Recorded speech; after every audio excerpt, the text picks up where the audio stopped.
Kia ora Aotearoa, welcome whānau to the end of year wrap up of the War on News, your weekly sacred cow slaughtering, assault and current affairs beam live from the Palatial Stratus News Bunker, buried deep beneath the heart of the Great Republic. If this show is the voter turnout this year, in tonight's political media crimes against reason kill zone, Phil Goff decides to leave the elevator after farting in it. Which political circus freak from New Zealand first will melt down before Christmas? And greedy farmers set to get more from our asset sales. Plus, the week's Sex in the Super City and the Wanko of the Week award. Leading the War on News this week, brothers and sisters, New Zealanders went to the polls and they have spoken. They said, we'll keep the vacant aspiration multi-millionaire money trader over the automatron Phil Goff 1980s android. Thank you very much. And for reasons that defy political gravity, we'd also like to resurrect Winston Peters and his cavalcade of deformed personalities masquerading as a party list. The political result in the end was as one-sided as the All Blacks facing a kindergarten first 15 made up of children in the late stages of cancer. John Key will take his scrape-through one-seat majority as a mandate to unleash the four horsemen of the Treasury and implement right-wing economic policy as social policy, whereas Labour seem to have bent space and time itself by vanishing from this dimension altogether. In other sections of the election, John fucking Banks is back and he has been tipped as Minister for Corrections? Just what our prison system needs. A law and order sadist. I feel like I've woken up at a Ku Klux Klan rally wearing a Lady Gaga t-shirt. If John Banks gets corrections, he'll appoint Garth McVickers to run the prison chain gang and book burning programs.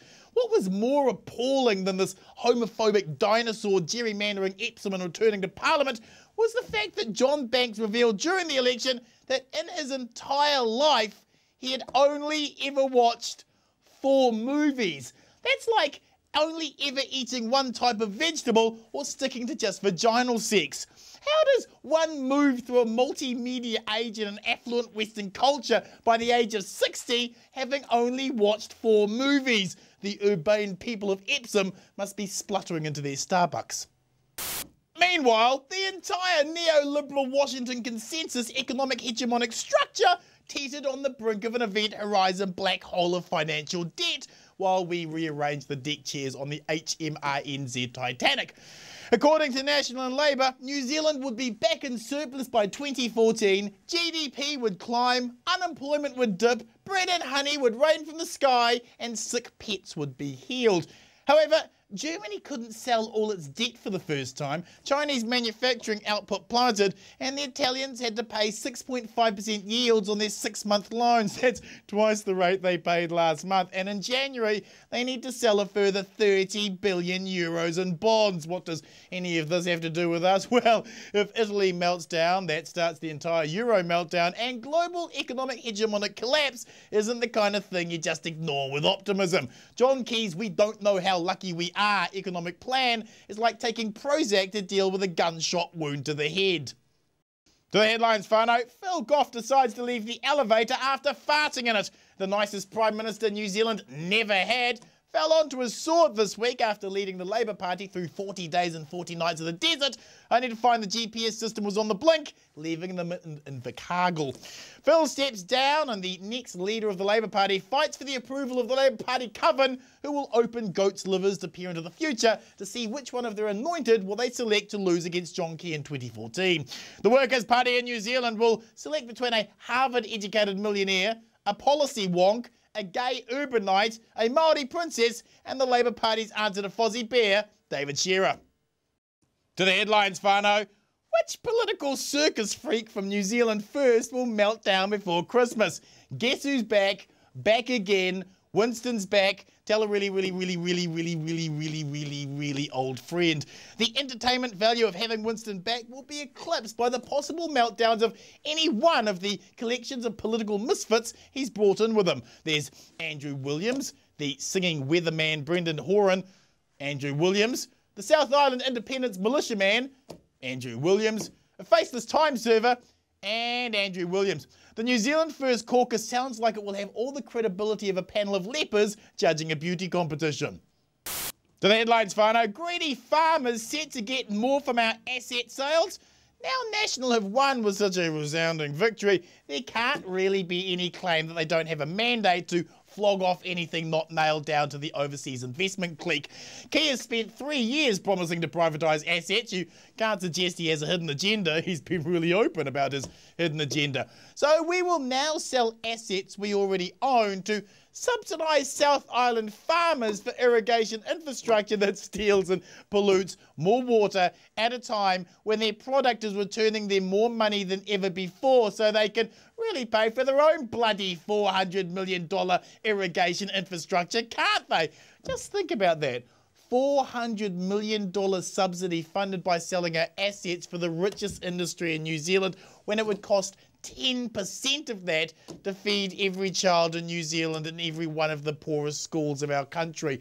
Bravo, National. Managing to con the electorate into that is Machiavellian genius on a Fox News level.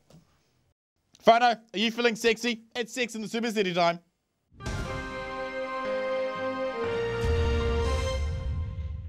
The Auckland City Council have tried to evict the occupation movement out of Aotea Square. Apparently the occupation protesters are bringing far too much life, culture and existential questioning of the current injustice of the mega wealthy into the public square. And the last thing we want in our public spaces are citizens questioning the issues confronting us that the mainstream media utterly ignore in favour of stories about lost penguins.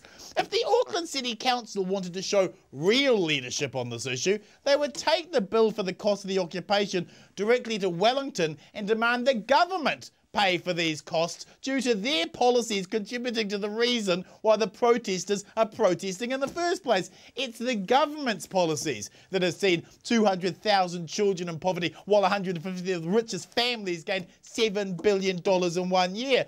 Until the government end endorsing policy that enriches the already wealthy, they can pay for the cost of the occupation. Whānau, let's finish the show by handing out this week's Wanko of the Week award.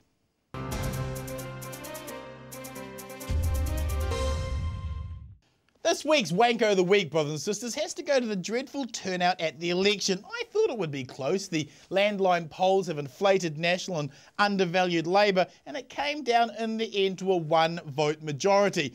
This is a terrible result for New Zealand, not because John Key's vacant aspiration and free market ideas to solve an economic crisis caused by those very same free market ideas are a depressing indictment on what passes intellectual political debate. It is the saddest day for New Zealand democracy because this result is the lowest voter turnout since the 1880s. Women weren't allowed to vote the last time the turnout was this low. We have a terribly sick system when so many are disenfranchised from it, and the focus on re-engagement must be the priority of every political party for the sake of universal suffrage to be the reality Kate Shepherd fought over 100 years for.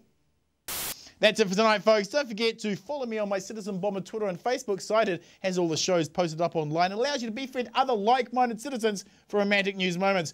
Good night, New Zealand. You stay classy, Aotearoa. Righto.